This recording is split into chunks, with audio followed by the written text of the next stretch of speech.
दिखा रहा है मुझे। हाँ, रिकॉर्डिंग हो रही है। ये पार्ट 2 हो गया हमारी आज की ट्यूसडे की क्लास का, चौथा परिच्छेद है। और हमने 6 सूत्रों की चर्चा कर ली है चौथे परिच्छेद के। 7वें सूत्र की चर्चा हमको स्टार्ट करनी है। तो ये पार्ट 2 का हो जाएगा, क्योंकि यूट्यूब पे जब डालेंगे इसको रिकॉर्डिंग तो वो पार्ट 2 अलग से इसकी वीडियो जा पाएगी। तो 7वां सूत्र है पर्याय व्यतिरेक भेदात। हमने पढ़ लिया था सामान्य के दो भेद। सामान्य के दो भेद कौन कौन से पढ़े थे? तिर्यक सामान्य और ऊर्ध्वता सामान्य। ऊर्ध्वता। अब विशेष के दो भेदों की चर्चा है, पर्याय विशेष और व्यतिरेक विशेष। ठीक है। अब इनमें भी पर्याय विशेष का की परिभाषा अगले 8वें नंबर के सूत्र में और 9वें नंबर के सूत्र में विशेष की जो व्यतिरेक विशेष है उसकी परिभाषा है। तो अब हम देखते हैं 8वें नंबर का सूत्र। पर्याय विशेष का स्वरूप क्या बताया आचार्य ने? एकस्मिन् द्रव्ये क्रम भाविनः परिणामाः पर्याया आत्मनि हर्ष विषादादिवत्। एकस्मिन् द्रव्ये क्रम भाविनः परिणामाः पर्याया आत्मनि हर्ष विषादादिवत्। अनुजी, आपको कुछ मन में ख्याल आया? यहाँ पे पर्याया के बाद में विसर्ग नहीं दिख रहा। आत्मनि शब्द का आ पड़ा है, वहां पे विसर्ग का लोप हुआ है, पर है विसर्ग। ये सब बहुवचन के है। परिणामः बहुवचन है, पर्याया बहुवचन में है। एकस्मिन सप्तमी विभक्ति एक वचन है, आत्मनि में सप्तमी विभक्ति एक वचन है। एक मिनट। एकस्मिन द्रव्ये, एक द्रव्य में, क्रम भाविनः क्रम से होने वाले, परिणामा परिणाम, परिणमन, पर्याया वो पर्याय है। आत्मनि हर्ष विषादादिवत। अब आचार्य सूत्र में जब यहाँ पे बता दिया ना इसकी परिभाषा, पर्याय विशेष की परिभाषा, अब उसके बाद में उदाहरण दे रहे हैं। आत्मनि जैसे आत्मा में, हर्ष विषादादिवत जैसे आत्मा में हर्ष और विषाद आदि होते हैं। एक ही आत्मा में सुख भी हो रहा, एक ही आत्मा में दुख भी हो रहा है। तो वैसे एक ही द्रव्य में क्रम से होने वाले परिणमन को क्या कहते हैं? विशेष, पर्याय विशेष कहते हैं। देखो, उत्पाद व्यय के माध्यम से बताने वाले हैं अब यहाँ पर। एक तरह से एक ही द्रव्य के अंदर क्रम से होने वाले परिणमन को पर्याय कहते हैं। उत्पाद व्यय द्रव्य की चर्चा करी थी ना, तो अब उसमें से अब उसी की चर्चा को आगे बढ़ा रहे हैं। जैसे आत्मा में सुख दुख आदि क्रम से होते हैं, क्रम से जो परिणमन होता है उसको क्या कहते हैं? एक ही द्रव्य में हो, लेकिन कंडीशन क्या है? एक ही द्रव्य में हो। एक कंडीशन हो गई एक ही द्रव्य, दूसरी कंडीशन हो गई क्रम से होना, तो ये पर्याय विशेष कहलाता है। अभी जैसे हम उन्हें कभी कोई फ्रूट देखो, पहले स्टार्टिंग में कच्चा होता है, हरा कलर का होता है, फिर धीरे धीरे पकता है, उसके कलर में कहीं पे चेंजेस आते हैं, फिर बाद में थोड़ा और पक जाता है, थोड़ा और चेंज हो जाता है। हम देखते हैं ना, हर हर फ्रूट में एक स्टेजेस होती है। हम अपनी एजेस को भी देख कर देखें तो बचपन, बुढ़ापा, युवावस्था, ये सब चेंजेस, बचपन, युवावस्था, बुढ़ापा, हमको ये चेंजेस दिखाई देते, क्रम से होते हुए दिखाई देते हैं। ऐसा नहीं होता कि हमने इनके क्रम में चेंज कर लिया हो, कि चलो हम उस वाली पर्याय को पहले ले आए, बाद वाली पर्याय को पहले ले आए। कभी आपने रोटी के अंदर किया है ऐसा कि सिकी हुई रोटी हम पहले ले आए? आटा पहले, आपको पहले आटा पिसाते हो, फिर उसको पानी से लगाते हो, लगाने के बाद में फिर उसके बाद में क्या करते हो आप? यहाँ पे कुछ मैसेज पता नहीं क्या आ रहा है, मुझे नहीं मालूम। रिकॉर्डिंग कहाँ जा रही है, कैसे हो रही है, मुझे नहीं पता है, मैं बस बोल रही हूँ। तो आटा के अंदर भी हम देखते हैं ना, स्टेजेस होती हैं, हर एक स्टेजेस होती हैं, और हम आगे पीछे नहीं कर सकते। पहले आटे का लोया बनेगा, उसकी बेलेंगे, फिर तवे पे जाएगी, फिर सिकेगी, फूलेगी, फिर आप उसके ऊपर घी भी लगाएंगे, फिर सर्व करेंगे। ऐसा नहीं हो सकता कि पहले आप कच्ची रोटी को सर्व कर दो बाद में पका दें। क्रम से होती है हर चीज। आप पूरा, आप सुबह से शाम तक अपने जीवन में देखेंगे तो हर द्रव्य में, एक ही द्रव्य में, हर द्रव्य की बात नहीं कर रहे, एक ही द्रव्य में भी हम देखेंगे तो उसमें क्रम से चेंजेस आते हैं। ठीक है। तो पर्याय कैसी होती है? क्रम से होती है। तो पर्याय में जो क्रम पूर्वक होता है उसको हम क्या कहते हैं? पर्याय विशेष कहला रहे हैं। ठीक है। तो ये पर्याय विशेष समझ में आ गया। एक ही द्रव्य में और क्रम से होना, वो उनको क्या कहते हैं? पर्याय विशेष कहते हैं। अब नेक्स्ट सूत्र है इसमें, अंतिम सूत्र है चौथे परिच्छेद का, जो व्यतिरेक विशेष की चर्चा कर रहा है। उसमें भी आचार्य ने लास्ट में एग्जाम्पल दिया है। तो 9वां सूत्र है अर्थांतरगतो विसदृश परिणामों व्यतिरेको। अब तो आप समझ गए होंगे ना परिभाषा कहाँ तक है। व्यतिरेको कह दिया तो व्यतिरेक विशेष बता रहे, तो यहां तक परिभाषा है। आगे उदाहरण है, गो महिषादि वत, गाय और भैंस की तरह, भैंस आदि की तरह, ठीक है ना। अर्थांतर, एक पदार्थ से दूसरे पदार्थ, एक पदार्थ से दूसरे पदार्थ में जो होता है, गतो मतलब जाना, जानना, तो एक पदार्थ की अपेक्षा दूसरे पदार्थ में रहने वाले, ऐसा भी कह सकते हैं। विसदृश, विसदृश जो सदृश नहीं है, जो समानता से विपरीत है, यानी भिन्न भिन्न है, अलग अलग। भिन्न, हाँ। परिणामो, परिणमन पाया जाता है, परिणमन ही होता है ना पर्याय, तो परिणामो शब्द तो कॉमन ही रहेगा। तो व्यतिरेको, वो व्यतिरेक विशेष कहलाता है। कैसे? गाय भैंस आदि में, गो महिष आदिवत, महिष कहते हैं भैंस को, महिष भैंस को कहते हैं, भैंस। और हमारे यहाँ पे भैंस वर्ड तो स्त्रीलिंग है और महिष वर्ड संस्कृत में पुल्लिंग है। भैंस, भैंसा, भैंसा हमारा पुल्लिंग में कहलाता है, तो यहाँ पर महिष शब्द पुल्लिंग के अंदर है, ठीक है ना। भैंस स्त्रीलिंग है हिंदी का, लेकिन संस्कृत में पुल्लिंग वर्ड है। और हम महिषी वर्ड कहते हैं फिर संस्कृत में भैंसा, भैंस के लिए, ठीक है। तो पर हम हिंदी में क्योंकि भैंस ही कहते हैं इसलिए महिष वर्ड लिख दिया है। अब ये लाल गाय काली गाय, तो ये सजातीय हो जाते हैं। लाल, एक ही गाय के अंदर हम लाल कालापन हमने ऐसे डिफ्रेंशिएट कर लिया, तो हमने क्या कर लिया, सजातीय डिफ्रेंशिएट कर लिया, है ना। ये इंसान है, ये जानवर है, अब हमको जीव में देखना हो तो ये मनुष्य पर्याय, ये तिर्यंश पर्याय, ये नारकी पर्याय, तो ये विजातीय व्यतिरेक हो गया। जैसे नॉर्थ इंडियन साउथ इंडियन है, ये सजातीय व्यतिरेक हो गए। तो अपनी ही जाति में भिन्नता और दूसरी जाति से भिन्नता, ये सब क्या कहलाते हैं, व्यतिरेक विशेष कहलाते हैं।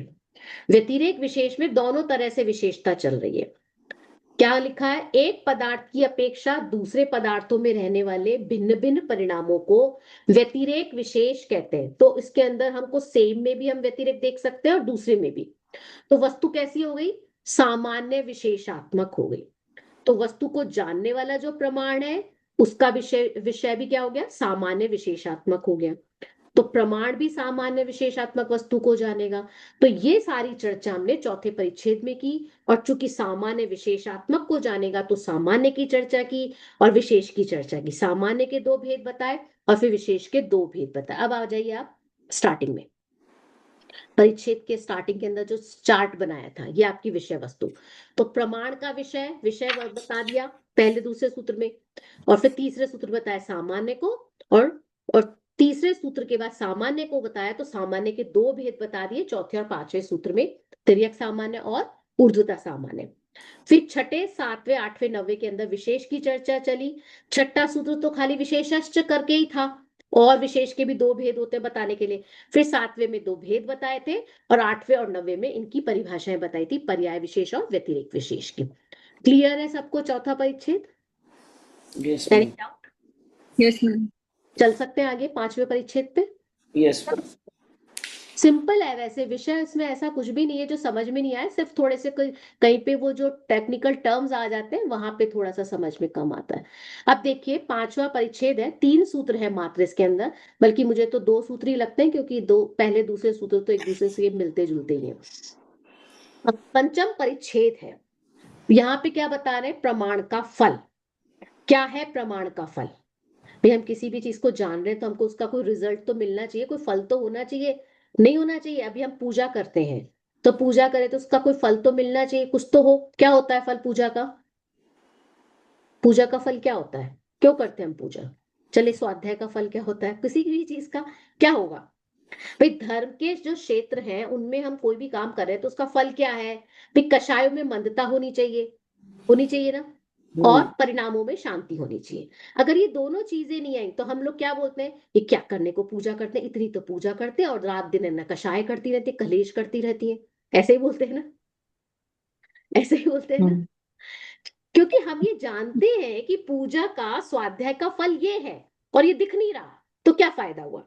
तो कोई भी चीज अगर है तो उसका कोई फल होना चाहिए, उसका कोई लाभ मिलना चाहिए। तो यह प्रमाण के फल को बताया जा रहा है। बहुत ही सुंदर चर्चा है, सच पूछा जाए तो जीवन पे अप्लाई करने वाली चर्चा है। अब पहला सूत्र है पंचम परिच्छेद का, अज्ञान निवृत्तिर हानोपादानोपेक्षाश्च फलम। अज्ञान निवृत्तिर हानोपादानोपेक्षाश्च फलम। फलम फल बता रहे हैं, किसका बता रहे हैं? प्रमाण का फल। प्रमाण की चर्चा क्योंकि चलती आ रही है तो आचार्य ने प्रमाण शब्द का प्रयोग नहीं किया है। क्या है फल? अब वो लिस्टिंग दे रहे हैं। अज्ञान निवृत्ति ही, निवृत्ति के अंदर विसर्ग था, वो विसर्ग र में कन्वर्ट हो गया संधि हो जाने से। तो अज्ञान की निवृत्ति होती है। भाई प्रमाण से हमने देखा था ना, प्रमाण का की परिभाषा में कि प्रमाण से ज्ञान होता है, ज्ञान ही प्रमाण है। तो जब प्रमाण ज्ञान होता है, ज्ञान को ही प्रमाण कहा गया है, तो पहला लाभ तो ये होगा ना कि ज्ञान की प्राप्ति, अज्ञान की निवृत्ति। प्रमाण के अंदर हमने पढ़ा हमको ज्ञान प्राप्त होता है, तो उसका फल मतलब हमको क्या मिला कि हमारा अज्ञान दूर हो गया, ज्ञान प्राप्त हो गया। तो अज्ञान की निवृत्ति, अज्ञान दूर होना। हानोपादानोपेक्षा, अब तीन चीजें, हान, उपादान और उपेक्षा। भाई कोई भी चीज हमको, जब हमारी अज्ञान की निवृत्ति होगी तो हम की निवृत्ति होने पर हम क्या, हमारी एक्टिविटी रहेगी, क्या बिहेवियर होगा हमको? जब हमारा अज्ञान दूर हो गया तो हम या तो किसी चीज को जो प्राप्त करने योग्य है उसको प्राप्त करेंगे, जो छोड़ने योग्य चीज है उसको छोड़ेंगे, और जिसकी हमको उपेक्षा करनी होगी उसकी उपेक्षा करेंगे। यही तीन बिहेवियर्स होते हैं हमारे लाइफ में। तीन ही बिहेवियर है हमारे, या तो हम किसी चीज को प्राप्त करना चाहते हैं, या छोड़ते हैं, या फिर न्यूट्रल हो जाते हैं। क्यों ऐसा ही करते हैं ना कुमकुम जी, नंदिता जी, अर्चना जी, यस मेघा जी? मैम। ऐसे तो बस उसी की चर्चा यहाँ पे की गई है कि प्रमाण का लाभ क्या है। प्रमाण क्या होता है? प्रमाण होता है ज्ञान। तो ज्ञान को ही प्रमाण का, तो उसका पहला लाभ क्या हो गया? अज्ञान की निवृत्ति। अब परीक्षा मुख पढ़ने से लाभ क्या? भाई परीक्षा मुख संबंधी जो अज्ञान था वो दूर हो गया, यही लाभ है ना। भाई किसी भी बात को जानने का फायदा क्या है? हम क्या कहते हैं, किसी भी चीज को जानने तो फायदा तो होना चाहिए ना, कुछ तो होना चाहिए, कोई भी काम कर रहे हैं तो यहाँ पर उसी की चर्चा की गई है कि अज्ञान की निवृत्ति हो जाती है। फिर उसके बाद में क्या होता है कि हम किसी भी चीज को, अज्ञान की निवृत्ति होने पर हम क्या करते हैं कि हम किसी चीज को प्राप्त करते हैं, जो प्राप्त करने योग्य उसको प्राप्त करते हैं। हान का मतलब छोड़ देना, और उपादान का मतलब ग्रहण कर लेना, और उपेक्षा का मतलब न्यूट्रल हो जाना, उसकी उपेक्षा कर देना। उपेक्षा का मतलब यह हीन अर्थ में नहीं होता, उस पे से दृष्टि हटा लेना, न ग्रहण की न त्याग की, बस न्यूट्रल हो जाना, वो उपेक्षा अर्थ है यहाँ पे। ये उसका फल है। ठीक है, कि क्या फल बताया? अज्ञान की निवृत्ति। और जब हमने हाँ। वस्तु को सही रूप से जान लिया तो हम उसके अंदर से, अब क्या हमारा बिहेवियर होता है? त्यागने वाला, ग्रहण करने वाला, उदासीनता वाला, ये हमारा बिहेवियर होता है, ये उसका फल है।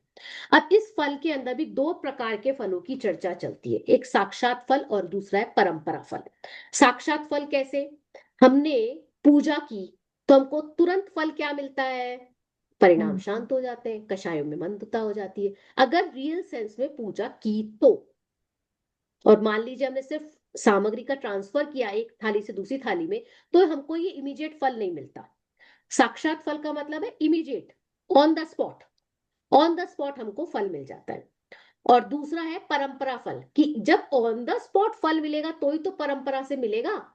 ऑन द स्पॉट ही फल नहीं मिला तो आपको परंपरा से कैसे मिल जाएगा, इन फ्यूचर कैसे मिल जाएगा? भाई आपने सही ढंग से पूजा ही नहीं की, तो अब आपको आपकी जो प्रकृष्ट प्रकृतियों का बंद होना था वो तो हुआ ही नहीं। आपने रियल सेंस में पूजा नहीं की तो आपकी प्रकृष्ट प्रकृतियां कैसे बंधेंगी? तो आपके जो कर्म का बंद उदय रूप जो व्यवहार था वो तो प्रॉपर हुआ ही नहीं। तो आपको फल परंपरा से भी नहीं मिलेगा, साक्षात तो मिला ही नहीं तो परंपरा से भी नहीं मिलेगा। साक्षात मिलता है तो परंपरा से भी मिलता है। भाई सिंपल सी बात है, अगर हमको इंश्योरेंस चाहिए होता है तो पहले प्रीमियम भरते हैं तो हमको फ्यूचर में मिलती है पॉलिसी से फायदा, एक तो ऐसे थोड़ी मिल जाता है। तो साक्षात फल हमको जरूरी है। तो हमने जब किसी भी वस्तु को जानी तो जानते ही हमको एक इमीडिएट क्या फल मिला? हमारे अज्ञान की निवृत्ति हो जाती है। और परंपरा क्या है? जो हमको फ्यूचर में मिलेगा। अब वो फ्यूचर नियर फ्यूचर भी होता है, last future, long lasting future भी हो सकता है, वो कुछ भी हो सकता है। ठीक है ना? तो फ्यूचर हमको किस रूप में मिलता है? त्याग के फॉर्म में, ग्रहण के फॉर्म में, और उपेक्षा के फॉर्म में। इसलिए यहाँ पर हानोपादान उपेक्षा की बात की गई है। ठीक है, बात समझ में आ गई? ये लॉजिकली समझ में आ गया ये हानोपादान उपेक्षा शब्द क्यों प्रयोग किए थे? आगे चले नेक्स्ट जी। सूत्र पे। तो नेक्स्ट सूत्र है प्रमाणाद भिन्नम भिन्नम च। अब यहाँ पे कह रहे हैं कि जो प्रमाण है वो कैसा है? प्रमाण, प्रमाण है मतलब प्रमाण का फल की चर्चा कर रहे हैं, फलम आ गया पहले। तो प्रमाण के जो फल है वो कैसे अभिन्न भी है और भिन्न भी है। प्रमाणात अभिन्नम भिन्नम च, त हलंता और अभिन्न था, दोनों शब्दों का प्रयोग किया है, भिन्न भी और अभिन्न भी। अभी कैसे पॉसिबल है कि प्रमाण का फल एक अलग भी है और एक भी है? ये कैसे? वो तो तभी पॉसिबल है जब हम अनेकांत को मानेंगे। अनेकांत को स्वीकार नहीं करें तो ये बात हमको लॉजिकली समझ में ही नहीं आएगी, है ना। प्रमाण और प्रमाण के फल दो बताए थे ना, एक प्रमाण बताया और फिर प्रमाण के फल, तो दो अलग अलग चीजें हो गई।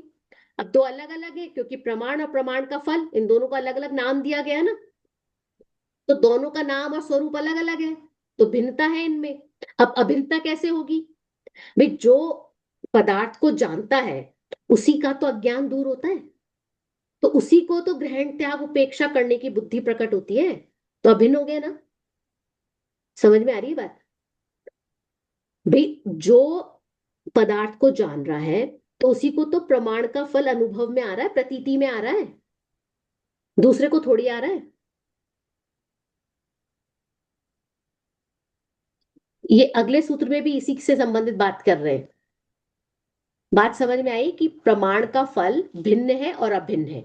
तो ये भिन्न और अभिन्नता की चर्चा अगले सूत्र के अंदर उन्होंने बता दी है कि किस तरह से भिन्न है और किस तरह से अभिन्न है। हम्म। बात समझ में आ गई? भिन्न कैसे हो गया कि दोनों के हम्म। अलग अलग नाम दिए, हम्म। दोनों का स्वरूप अलग है। और अभिन्न कैसे हो गया कि जिसको ये प्रमाण का फल मिल रहा है उसी को ये प्रतीति हो रही है, उसी को अनुभव में आ रहा है। इस तरह से ये होता है। समझ में आई बात? चलिए ये अगला सूत्र देख लेंगे तो और क्लियर हो जाएगा। यह प्रमिमीते स एव निवृत्ता ज्ञानो जहात्य आदत्ते उपेक्षते चेति प्रतीते है। तीसरा सूत्र क्या कह रहा है? यह जो प्रमिमीते, प्रमिमीते मतलब प्रमाण से जानता है, जो जानता है, स एव उसी को ही, निवृत्त अज्ञानो उसी का अज्ञान निवृत्त होता है।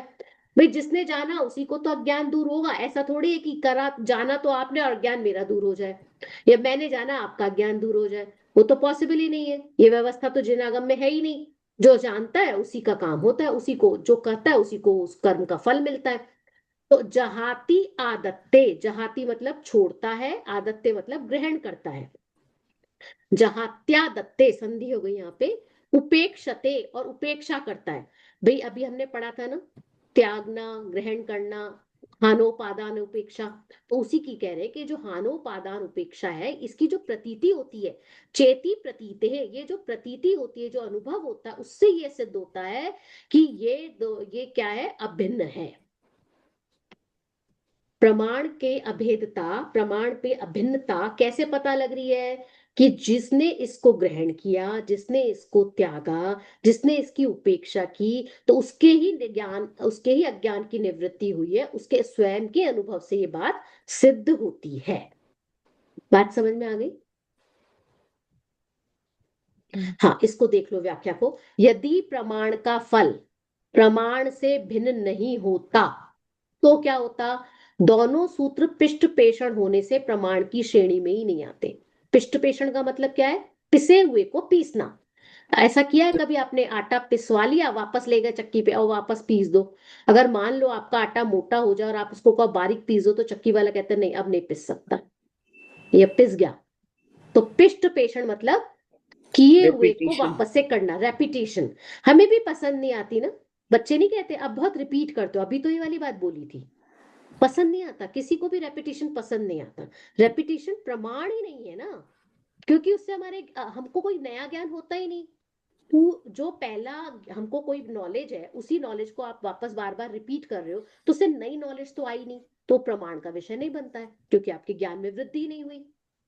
दूसरी बात, प्रमाण के फल की प्रमाण से भिन्नता तो हम सभी को अनुभव में आती है, क्योंकि करण और क्रिया रूप परिणाम के भेद से भिन्नता स्पष्ट दिखाई देती है। करण मतलब साधन और क्रिया मतलब जो जो भी क्रिया की जाती है एज अ रिजल्ट उसकी। तो प्रमाता की अपेक्षा प्रमाण और उसका फल अभिन्न भी है। यहाँ प्रमाता वर्ड है, प्रमाता मतलब जानने वाला, जो जान रहा है उसको कहते हैं प्रमाता। प्रमेय का मतलब होता है जिसको जाना जा रहा है, जो विषय। प्रमेय, ध्येय, ये वर्ड्स हमने पढ़े हैं ना कभी। ये प्रत्यय लग करके शब्द चेंज हो जाते हैं। तो प्रमाता जो जानता है, तो जो जानता है उसी का ज्ञान दूर होता है। तो हे उपादे और उपेक्षा भाव भी उसी में पनपता है। इसलिए जैन दर्शन की क्या मान्यता है कि प्रमाण से प्रमाण का फल कथनचित भिन्न है, कथनचित अभिन्न है। क्लियर है? कोई डाउट है यहाँ पे? हम्म। तो पंचम परिच्छेद भी समझ में आ गया, सिंपल सा है। क्या बात की हमने पंचम परिच्छेद के अंदर, इसका भी उन्होंने शॉर्ट में बताया होगा। नहीं, इन्होंने नहीं बताया। पंचम परिच्छेद में खाली उसके फल की चर्चा की गई है। और फल क्या बताया उन्होंने, क्या लाभ बताया उन्होंने, कि अज्ञान की निवृत्ति हो रही है, और अज्ञान की निवृत्ति होने पर हम किसी चीज को त्याग रहे हैं, किसी चीज को ग्रहण कर रहे हैं, किसी चीज के प्रति उपेक्षा का भाव रख रहे हैं। और ये जो फल है वो भिन्न भी है और अभिन्न भी है। तो भिन्नता कैसे है कि दोनों का स्वरूप अलग अलग है, दोनों के नाम अलग अलग है। और अभिन्न कैसे है कि जिसको ज्ञान होता है उसको वही उसी के अंदर ही उसी का ज्ञान दूर होता है, उसी में त्याग और उपादान और उपेक्षा का भाव भी उसी को होता है, अनुभव होता है। तो स्वयं के अनुभव से बात सिद्ध होती है कि ये प्रमाण का फल अभिन्न भी है। ठीक है। अब एक छठा परिच्छेद, इसका ये चार्ट देख करके तो ऐसा लग रहा है कितना सारा विषय है इसके अंदर। इसमें पता है क्या विषय है? जो अब तक के 5 परिच्छेदों में जो बताए गए ना, उनके सबके आभास इसके अंदर है। ये आभासों से भरा हुआ खंड है, ये समझ लीजिए। ये परिच्छेद है, इसमें सारे आभास है। जितनी चर्चा आगे आचार्य ने की है, प्रमाण की बताए तो प्रमाणाभास, फिर प्रमाण के भेद बताए तो भेदाभास, प्रमाणों की संख्या है तो संख्याभास, विषय बताया तो प्रमाण का विषय बताया था ना तो विषयाभास, प्रमाण का फल बताया तो फलाभास। फिर उसके बाद प्रमाण के भेद जो बताए थे उसमें परोक्ष प्रमाण, प्रत्यक्ष प्रमाण, तो प्रत्यक्षाभास, परोक्ष प्रमाण के ऊपर है तो उसका आभास। फिर अनुमानाभास, फिर अनुमान के अंदर बहुत सारी चीजें चलेंगी तो उनके आभास, सब आभासों से भरा हुआ ये परिच्छेद है। पर हमारे पोर्शन के अंदर केवल 4 सूत्र है शुरू के, वो है प्रमाण के आभास, बस उसी से रिलेटेड है। अन्य आभासों की चर्चा हमारे कोर्स में नहीं है। ठीक है। तो हम केवल 4 सूत्र ही छठे परिच्छेद से करेंगे।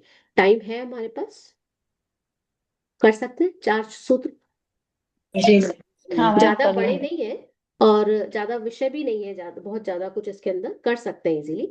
मैं इसलिए पूछूं कि ऐसा लगे बहुत सारा कुछ पढ़ लिया हमने आज। देखिए मैम अब कर सकते आभास, आभास हमने पहले भी पढ़े हुए हैं। कहाँ पढ़े हुए हैं आभास? हम्म। जहाँ जहाँ धुआ। नहीं नहीं नहीं नहीं नहीं, नहीं मोक्षमार्ग में आभास। भी पढ़े हैं हाँ ना। मोक्षमार्ग प्रकाशक, यस, हाँ। मोक्षमार्ग हाँ प्रकाशक, और व्यवहाराभास, और निश्चयाभास, आभास का तो विरोधाभास। नहीं एक प्रमाणाभास। क्रियाभास। एक चैप्टर भी था अलग से। हाँ हाँ। तो आभास, नए भी था जिसमें नए भी थे।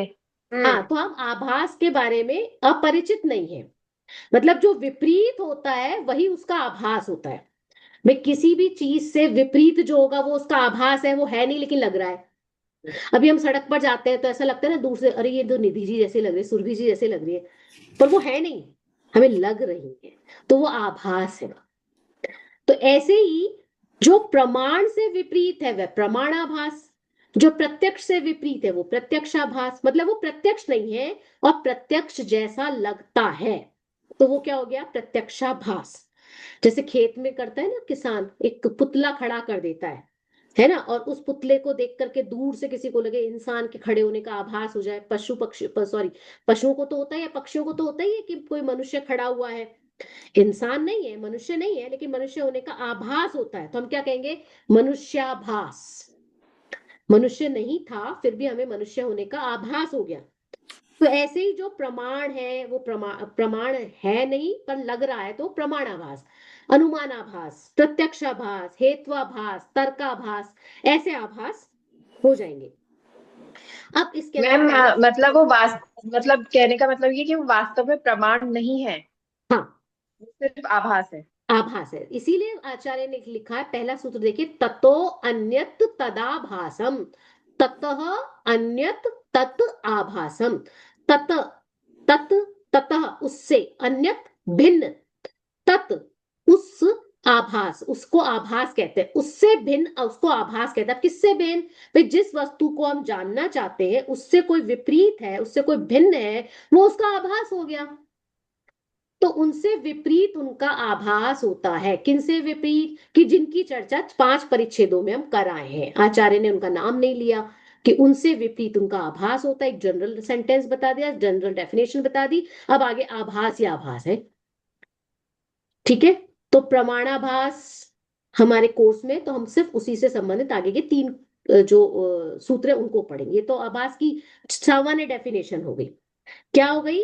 कि उससे जो विपरीत होता है वही उसका आभास होता है, ततो अन्यत तदाभासम। ठीक है, अब मैं नेक्स्ट प्रमाणाभास की चर्चा।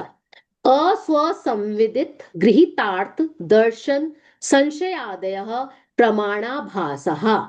ये तो दूसरा सूत्र है। तीसरा भी इसी से रिलेटेड है, इसी के विषय से संबंधित है, इसलिए इसको भी साथ में पढ़ लेते हैं। स्व विषयोपदर्शकत्वाभावात्, यहाँ लॉजिक दिया गया है, ऐसा क्यों है? अस्वसंविदित गृहीतार्थ दर्शन संशयादय प्रमाणाभासः। प्रमाणाभास है, यहाँ पे बहुवचन का प्रयोग है, तो आगे की क्या लिस्टिंग है? ये लिस्टिंग क्या है? प्रमाणाभास में क्या होता है कि अस्वसंवेदित होगा, गृहीतार्थ होगा दूसरे नंबर पे, तीसरा दर्शन होगा, चौथा संशय आदि। संशय आदि कहने का मतलब संशय, विपर्य, अनध्यवसाय, वो तीनों आ जाएंगे। तो ये सब प्रमाण के आभास कहलाते हैं। अब एक चीज देखिए कि प्रमाण का लक्षण हमने क्या पढ़ा था? स्व अपूर्वार्थ व्यवसायत्मकम ज्ञानम प्रमाणम। तो प्रमाण का लक्षण ये था, तो प्रमाण ये था। अब इस लक्षण से विपरीत जो होगा वो प्रमाणाभास है। तो अब उस लक्षण को ध्यान रखेंगे तो उस लक्षण से विपरीत ही एक एक एडजेक्टिव यहां पर दिया गया है। तो ये जो लक्षण था स्वपूर्वार्थ व्यवसायत्मकम ज्ञानम प्रमाणम, उसका ये अपोजिट लक्षण हो गया प्रमाणाभास का। ठीक है, अब प्रमाण क्या करता था? स्व को जानता था। तो यहाँ पे क्या हो गया? अस्वसंविदित। संविदित मतलब जानना, तो अस्व, स्व को नहीं जानना। प्रमाण तो स्व को जान रहा है और प्रमाणाभास स्व को नहीं जानता। तो जो अपने आप को ही नहीं जानता तो वो प्रमाण कैसे होगा? है ना, सिंपल सी बात। अगर लॉजिकली भी देखें, मीमांसक क्या करते थे? वो कहते ज्ञान को वो पर प्रकाशक मानते थे। वो मानते हैं कि ज्ञान पर पदार्थों को प्रकाशित करता है, वो ये नहीं मानते कि ज्ञान स्वयं को भी प्रकाशित करता है। तो उनका जो प्रमाण है वो क्या हो गया? प्रमाणाभास हो गया, क्योंकि स्वयं को प्रकाशित नहीं कर रहा, स्वयं का ज्ञान नहीं कर रहा। फिर दूसरा एडजेक्टिव है गृहीतार्थ। गृहीत अर्थ, अब जो गृहीत अर्थ मतलब जो धारावाहिक ज्ञान है, जो पिष्ट पेषण है, जो ग्रहण हो गया है, फिर से उसको वापस से ग्रहण करना है। गृहीत जो अर्थ ग्रहण कर लिया उसी को ग्रहण करना, मतलब वही कंटिन्यूटी में वापस से उसी को रिपीट करना, रेपिटेशन लेना। तो वो भी प्रमाण नहीं रहेगा, प्रमाणाभास हो जाएगा। जबकि हमको वहां पे अपूर्व चाहिए था, प्रमाण के लक्षण में तो हमको अपूर्व चाहिए था। तो यहाँ पे क्या हो गया? धारावाहिक ज्ञान हो रहा है, जो रिपीट हो रहा है, जो गृहीत अर्थ है उसको पहले जो ग्रहण किया था उसी ज्ञान को फिर से ग्रहण कर रहे हैं, तो वो क्या हो गया? प्रमाणाभास हो गया। ये अन्य मतावलंबी मानते हैं, इसलिए यहाँ पर गृहीतार्थ शब्द ओफो।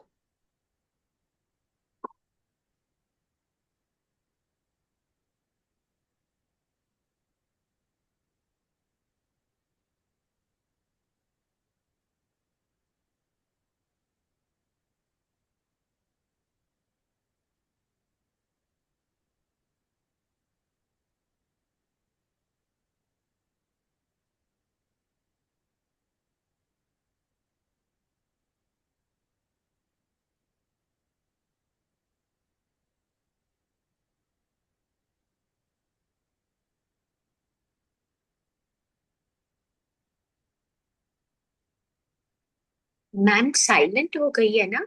नहीं, वो मेरे मीटिंग ऑफ हो गई थी, मुझे फिर से अच्छा, पड़ेगा। हाँ, ओके। मुझे फिर से होस्ट पर तीसरा हमारा मीट हो जाएगा रिकॉर्डिंग। माय गॉड, आज पता नहीं ऐसा क्यों हुआ है, समझ में नहीं आ रहा। मुझे होस्ट बनाइए, अब रुचिका जी है या नहीं है?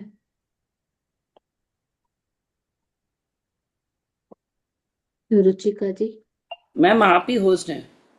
मैम आप ही होस्ट हैं। अच्छा,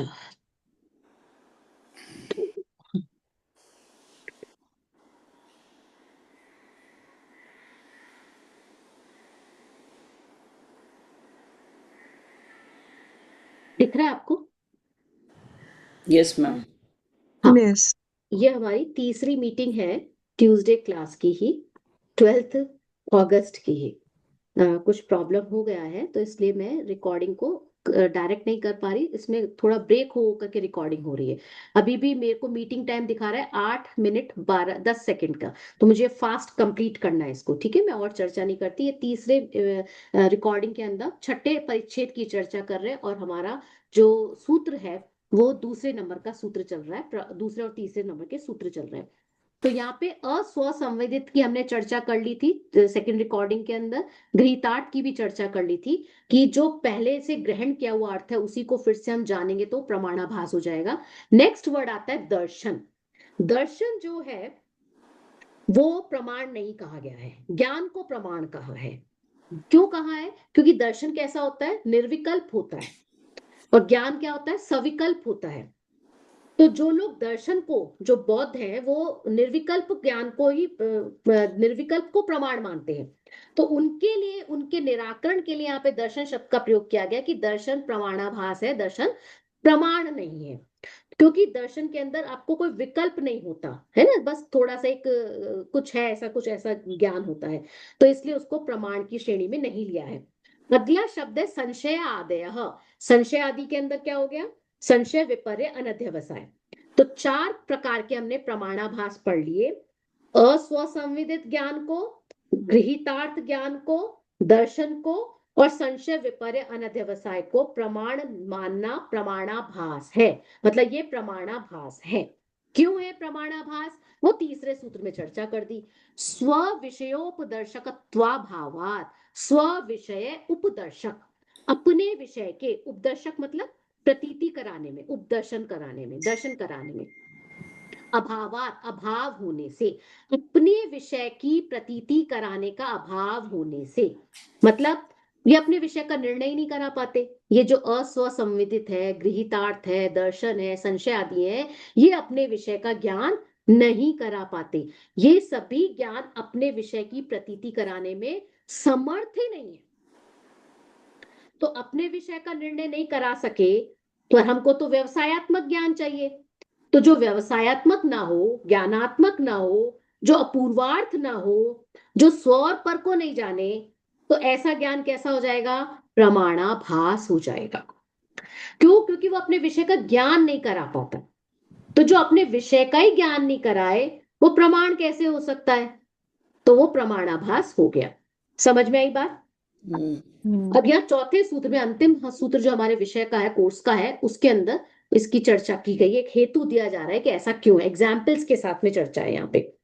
पुरुषांतर पूर्वार्थ गच्छत तृण स्पर्श स्थाणु पुरुषादि ज्ञानवत।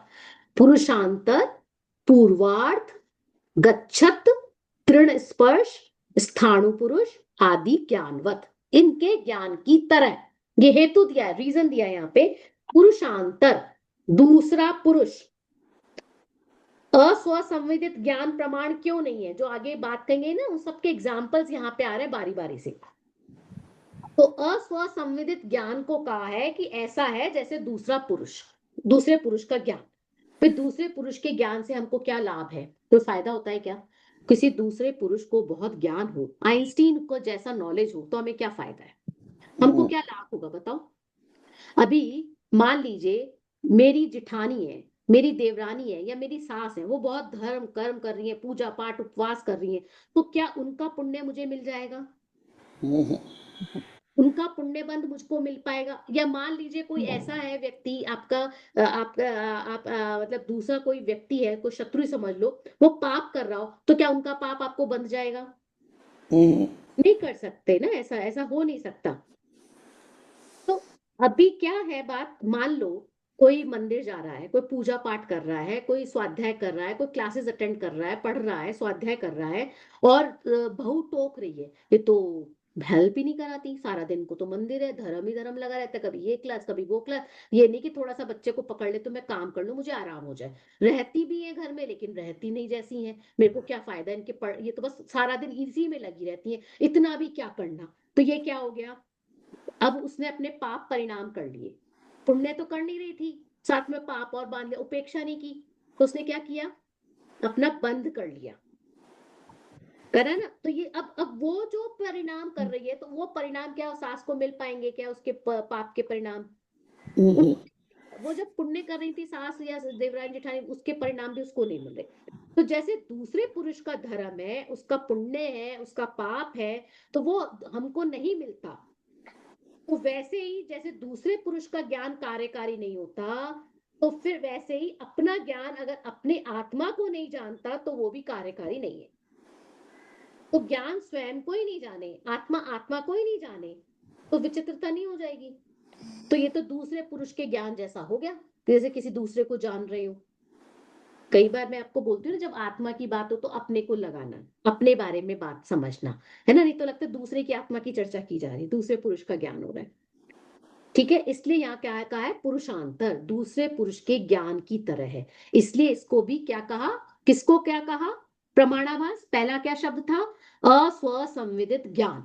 अस्वसंविदित ज्ञान पुरुषांतर की तरह, दूसरे पुरुष की तरह है। ठीक है। अब मान लीजिए किसी के बैंक में 10 करोड़ भी रुपए रखे हो, उससे मुझे क्या फायदा, उसके हैं, मैं थोड़ी काम में ले सकती हूँ, नहीं ले सकती ना, कोई फायदा नहीं है। अब दूसरा है गृहीत ज्ञान की बात की थी, गृहीतार्थ ज्ञान, उसका उदाहरण दिया है पूर्वार्थ। पूर्वार्थ पहले से जो जानते हैं उसके बारे में है। तो धारावाहिक ज्ञान है वो भी प्रमाणाभास है। क्यों, क्योंकि उससे हमारे अज्ञान की निवृत्ति नहीं हो रही है। जबकि प्रमाण का फल क्या था, अज्ञान की निवृत्ति, पढ़ा था ना हमने चौथे परिच्छेद में। अब एक बार जान लिया और बार बार उसी को जानोगे तो क्या होगा, पिष्ट पेषण होगा। तो नया जानने में तो कुछ आया नहीं, तो फिर प्रमाण का फल मिला नहीं, तो प्रमाणाभास हो गया। फिर नेक्स्ट वर्ड दर्शन लिया था फल के अंदर, तो दर्शन का उदाहरण दिया है गच्छत तृण स्पर्श, कि कोई व्यक्ति चल रहा हो और चलते चलते, गच्छत मतलब चलते हुए, उसको तृण मतलब तिनका, तिनके का स्पर्श हो जाना। पुरुष चल रहा था, चलते चलते अचानक से कोई तिनके का स्पर्श हो गया, तो वो कैसा है, निर्विकल्पक है, विकल्प रहित है। दर्शन कैसा होता है, विकल्प रहित होता है। तो चलते हुए तिनके का स्पर्श हुआ लेकिन उसको पता ही नहीं चला, कोई विकल्प ही नहीं आया, तो वो वाली बात हो गई यहाँ पे। फिर उसके बाद है स्थाणु पुरुषादि ज्ञानवत। चौथा क्या था लक्षण उसमें, फल में संशय विपर्य। संशय आदि ज्ञानवत। हाँ। तो उसका उदाहरण दिया है स्थाणु पुरुषादि ज्ञानवत। स्थाणु कहते हैं ठूंठ को, स्थाणु मतलब ठूंठ, जिसके अंदर सूखा हुआ पेड़ जो होता है, उसमें कोई पत्ते नहीं, फल नहीं, फूल नहीं, कुछ नहीं है, सूख गया है वो, ऐसा जो पेड़ होता है उसको स्थाणु कहते हैं। उसकी चर्चा करें कि स्थाणु पुरुषादि, उस जैसे स्थाणु पुरुष का ज्ञान होता है। मतलब कोई कहीं पे वो ठूंठ खड़ा है और आपको लगे कि ये पुरुष है, तो आपका क्या हो गया, ज्ञान विपर्य हो गया, विपरीत हो गया ना। था तो स्थाणु और आपको क्या लगा, पुरुष, तो विपर्य हो गया। या आपको लगा कि ये पुरुष है या ठूंठ है, तो आपको क्या हो गया, संशय, कि पुरुष है या ठूंठ है, हो गया ना आपको, तो संशय हो गया। या फिर आपने क्या, अरे जाने तो क्या होगा, अपने को क्या करना होगा कुछ, तो ये क्या हो गया, अनध्यवसाय, अनर्थव्यवसाय, अनिर्णयात्मक हो गया। तो इस